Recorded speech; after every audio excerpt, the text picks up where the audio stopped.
Absolutely. And it's striking how, even all these years later, there's just so many questions swirling around it. It says a lot about his impact, I think, and this feeling that maybe we don't have the whole picture. For sure. So let's pick things up around 2005. That felt like a real shift, didn't it? Brokeback Mountain. Oh, definitely. Huge critical acclaim. Yeah, playing Ennis Del Mar, got the Oscar nomination. Mm. And it wasn't just the performance, which was incredible, but he was really vocal supporting the film against all that horrible homophobic reaction. He really stood up for it. And that's also where he met Michelle Williams, of course. Right, and their daughter Matilda was born around then. That film just, it cemented him as this serious, actor willing to take risks. It absolutely did. And connecting that maybe to the bigger picture, Brokeback showed his range, sure, but also that he'd stand his ground, even with backlash, changed how people saw him. Then he takes on these incredibly intense roles after that. Yeah, Bob Dylan and I'm Not There, which was pretty out there itself. But the one everyone still talks about, the Joker, the Dark Knight. Right. And this is where that whole narrative about his process really exploded. Mm-hmm. The media story was just intense, painting him as totally consumed by this dark character that took a huge toll on him personally. Exactly. That he was lost in it. The Joker diary, isolating himself. Yeah. All that stuff. Yeah, it became this almost mythic thing, the artist destroyed by his creation. And a lot of people hinted that this immersion, maybe contributed to what happened later. Right, and this is where your sources get really interesting. There's a completely different take from someone who worked with him right after The Dark Knight. Oh, yeah, this detail jumped out at me.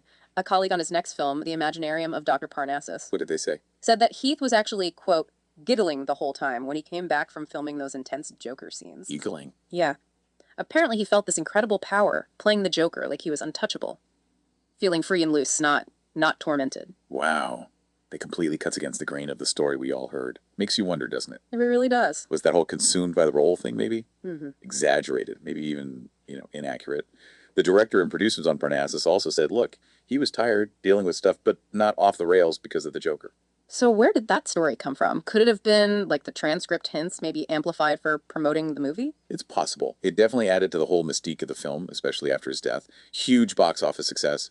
Partly fueled by that narrative, perhaps. And you can't ignore the timing, sadly. The horrific Aurora shooting at that midnight screening of The Dark Knight Rises later on, obviously separate events, but they got tangled up in the public mind, adding to this dark cloud around the film. Precisely. A terrible tragedy. And its proximity thematically and temporally to Ledger's death and the Joker role unfortunately fed into that pervasive sense of darkness associated with it all. Okay, so moving on chronologically, he and Michelle Williams break up. That's October 2007. Mm-hmm. Then he's in London filming The Imaginarium of Dr. Parnassus, late 07, early 08. And this is where the sources really highlight his physical state. Yeah, this part stands out. People on that set consistently mentioned how exhausted he looked, that he had walking pneumonia. There was even bystander video mentioned showing him coughing using a hot water bottle. Exactly. It paints a picture of someone really struggling physically, very vulnerable. And the transcript adds another layer that this physical exhaustion might have been compounded by, serious stress, legal and financial problems, alleged embezzlement. Which sounds incredibly stressful. That kind of pressure would absolutely take a toll. So keep that context in mind. Physical illness, potentially huge personal stress as he heads back to his New York apartment. That's around January 20th, 21st, 2008. Right. And then we get to January 22nd, the day he died. And the timeline here, it's just full of these perplexing moments. Let's walk through. Okay, 1:00 p.m. His housekeeper, Teresa Solomon, she arrives, sees him in bed, says he looks like he's sleeping even, snoring. Snoring. That's a key detail from her account. Yeah, and there's a note about a 3:00 p.m. appointment with a masseuse. So this suggests, according to the housekeeper, he's alive and seemingly okay just a couple of hours before everything changes. That's right. This observation sets up a timeline that later seems contradicted.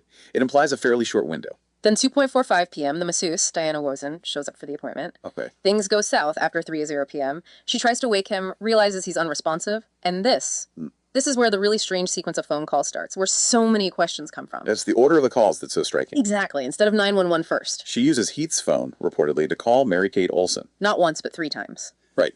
First call, no answer. Second call, Wozen tells Olsen he's unresponsive. And Olsen apparently says she'll send her security team over and tells Wozen to, what was the phrase? Sit tight. Sit tight. Then a third call, Wozen says she thinks he might be dead. Olsen again says security is coming. It's just bizarre. Yeah. Why Mary-Kate Olsen first? Why repeatedly? Why sit tight in what sounds like a major emergency? It's not the instinct, is it? Not at all. And the key takeaway is the delay. That 911 call doesn't happen until 3:26 p.m. Which is nearly half an hour after she found him unresponsive. Almost 30 minutes, yeah. Paramedics arrive at 3:33 p.m. Pronounce him dead 3 minutes later, 3:36 p.m. And crucially, They reportedly believe he'd been dead for some time. Which completely clashes with the housekeeper seeing him snoring at 1:43. Exactly. That time of death discrepancy is huge. It really challenges the idea of a simple sequence of events, suggests a disconnect. And then adding to the weirdness, Mary Kate Olsen's security team arrives. When did they get there? Reportedly around the same time as the paramedics, but before the police. Before the police. Okay, that's highly unusual. Right. What were they doing there? What did they do when they arrived? Private security showing up before law enforcement. It just fuels all sorts of speculation. Understandably. Questions about controlling the scene, managing information, it immediately raises flags. So the aftermath. The investigation finds 6 prescription pill bottles.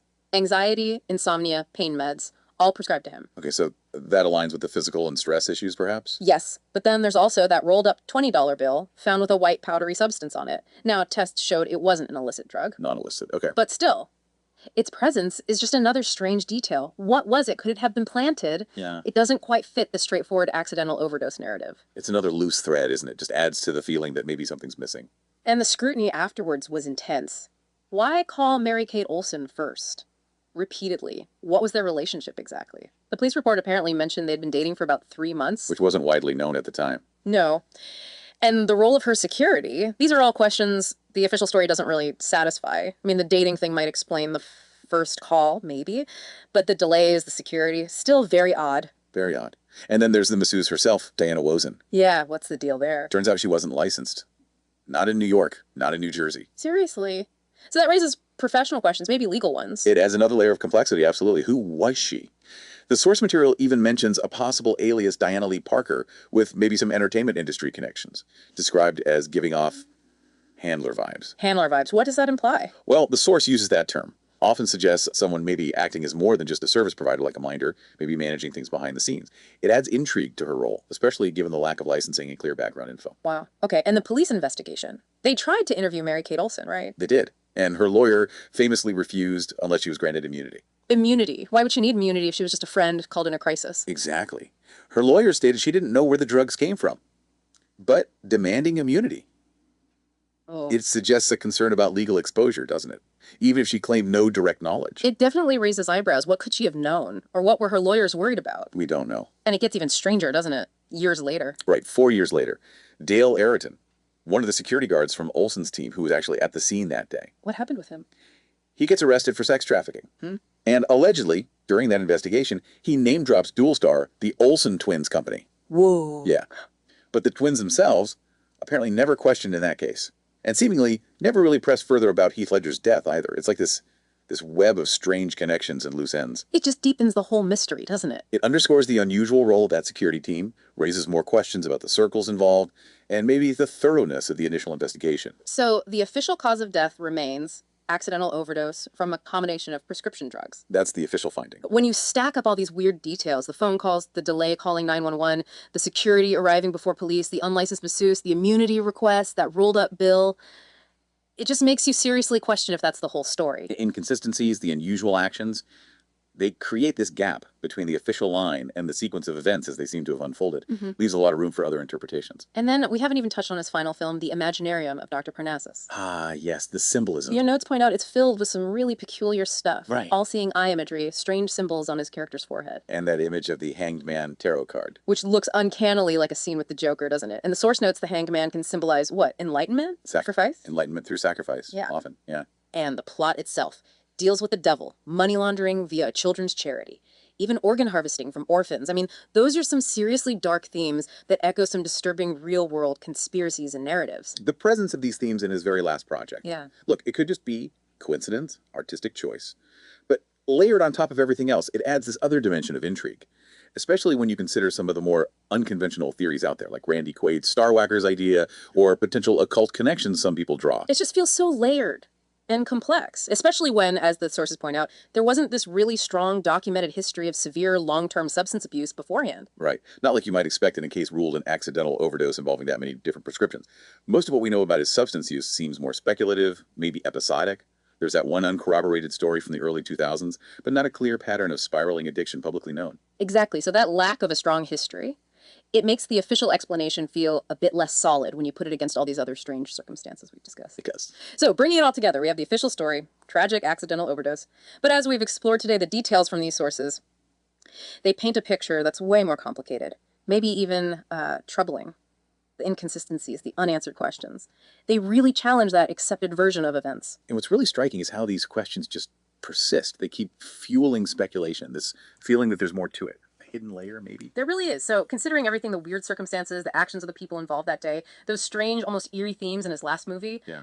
what really happened in those final hours, and what does it maybe tell us about the hidden side of fame, influence, that whole world, definitely leaves you thinking. Absolutely. And this deep dive, really, we've only scratched the surface here. It's such a complex situation, so many paths you could go down.